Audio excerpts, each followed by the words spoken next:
guys, Raddy Dog. There's old Sarge. He just got neutered. Say hi, Sarge. He got his cone on there. Hey guys, I just got this cervical memory foam pillow from Osteo.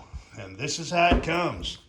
And it's all sucked down. It's one of those memory foam deals, and you open it up and it expands kind of like those mattresses do. But I have been having a lot of problem with my pillows, and I thought I'd give this one a try. Let me get it opened up here and I'll show it to you. Hold on. Okay guys, getting ready for bed. I've got my neck pillow here, my Orthopedic Osteo pillow there. That is so nice. Golly, and look at it compared to this one. This is what I'm used to sleeping on.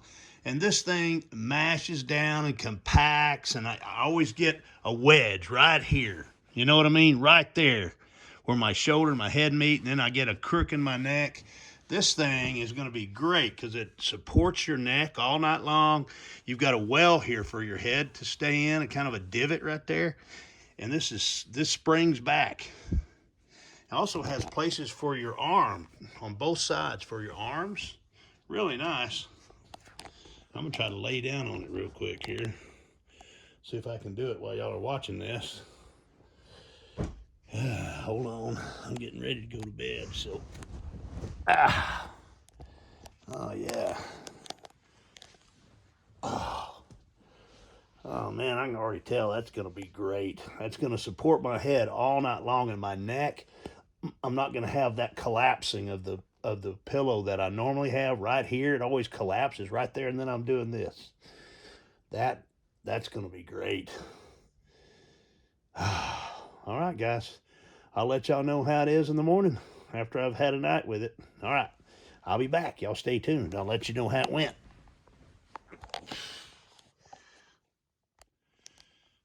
Hey guys, Raddy Dog. Just got up out of bed. Got my little kitty cat sleeping over there. We just woke up. It's about 8:30 on a Saturday morning, but I wanted to give you my thoughts on this pillow. This pillow here from Osteo. It's the cervical memory pillow. And I slept pretty good. One thing I can tell you is I had to put another flatter. This is a really flat pillow. I had to elevate it a little bit because I'm a side sleeper and I'm a pretty big fella. So, you know, when you're a side sleeper, you need a little bit taller pillow. If you're a back sleeper, this thing would be perfect. I just don't sleep on my back. I roll from my left side to my right side all night long. And once I put this a little bit of elevation to help with my shoulder distance to the bed, man, it worked great. It's real soft, holds my head well, very, very supportive. My neck was aligned really well. So that's what I think, guys. I think it's a good product. And just for side sleepers, you might need to elevate it a little bit. Okay, guys, that's what I think. Y'all take care.